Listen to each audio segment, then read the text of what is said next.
All right, this is a really interesting story. She is a Live ambassador for 2023, and she decided in her role that she would create the first senior women's cycling club in Manitoba. And what started out as a small idea has grown in a very big way. Joining us is Sarah Gravelle-MacKenzie. Hi, Sarah. How are you? I'm good. Nice to be talking with you.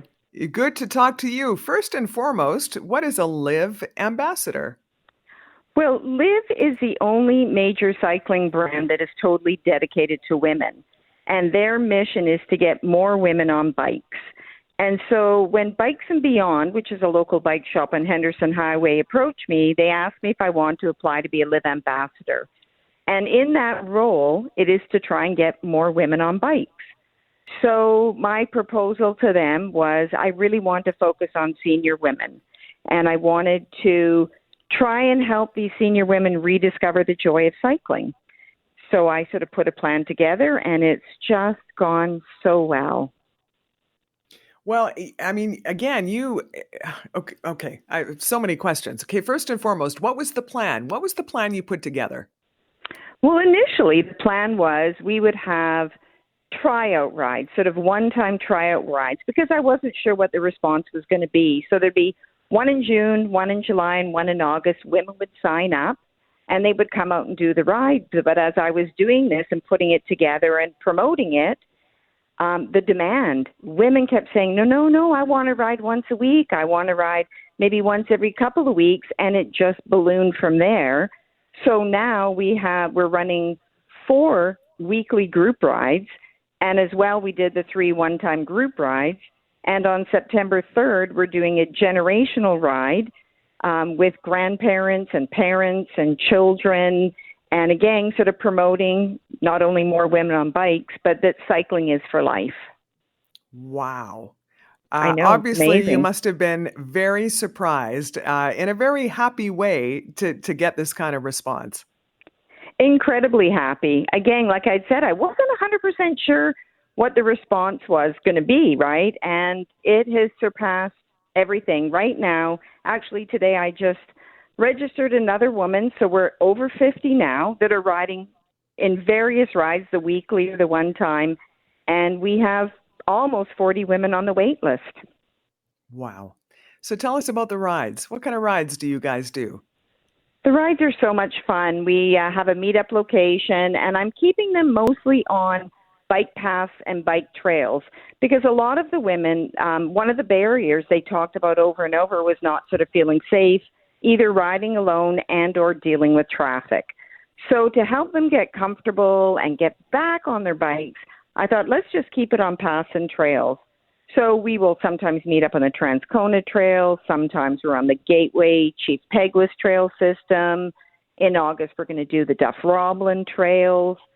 So it's just a way where they can get back to feeling comfortable on their bikes, meet some women and connect and have that sort of fun of cycling together. It's almost like being a kid again. You know, it's that wind in your hair and the sun on your face and we just spend so much time laughing and it's just been so great. If you tell me there's bells on these bicycles, I'm going to about fall over. There's, there should be bells and streamers. Streamers in a basket, please and thank you. How long are these rides then, Sarah? How long do you usually go out for? The rides are between an hour and 15 minutes. The very first ones we started in June were 45 minutes to an hour, but the women are, it's amazing how very quickly people are getting stronger and more confident. So they're now between an hour and 15 minutes, but we stop at the halfway mark and we will have a snack. When we're on the Transcona Trail, we stop at this lovely little French bakery called the Taste of France and all have a croissant, and it's been lovely. And then other paths where there's not a place to stop, we will bring our own snacks and we talk and we socialize and just sort of share stories with each other. You have an Instagram account for those who would like to see pictures of some of these rides and riders, right?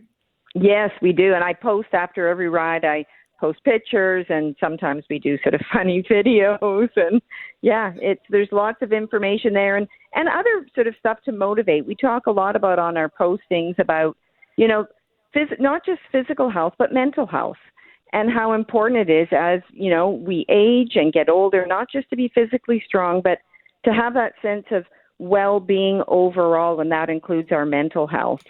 And a lot of the women on the rides, they talk about that. They just talk about how beneficial doing this and being together and being active has really helped them feel so much better.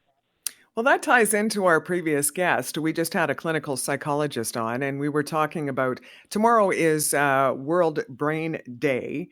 And we were talking about brain disease. And she was saying, you know, that exercise and socialization, two of the greatest things you can do to help your brain stay healthy. Exactly. Exactly. And cycling does that so well for senior women, right? Because it's easy on our joints. I mean, a lot of times as we get older, I mean, I'm almost 69. I have arthritis in my knee and my foot, but cycling is easy on our joints. So we get the benefits to help, like you said, with, you know, brain awareness, the mental health and the physical health, and it doesn't stress our body out. So, Sarah, what's next? I mean, you know, if you have a wait list now, are you looking at perhaps employing other leaders, other ambassadors to start more rides?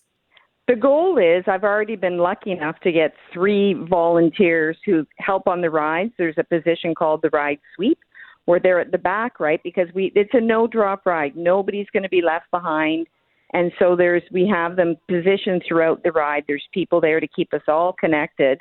So I'm always looking for women who would like to volunteer and help out as a ride sweep or a ride leader. And in the fall, I recognize I winter cycle. I started 2 years ago. But not everyone's going to want to do that. But to keep us together as a group of women and supporting each other, I'm going to do some fall and winter activities like skiing, snowshoeing, hiking, and then come spring, we'll be ready to get back on our bikes. What a great idea. So, I think Sarah, it's if going to be people, fun. it's going to be, sounds like fun. If people want more information, how do they get it? They can email me at cyclingwithsarah@gmail.com, or they can message through the Instagram account, which is just at cyclingwithsarah. Okay.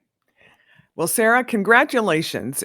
Clearly, you found, I was going to say a niche. It's not a niche because obviously this is something that is needed and wanted by many, many women. So good for you for finding and supporting that need. Thank you so much. And thanks for helping me sort of talk about this and hopefully reach more women.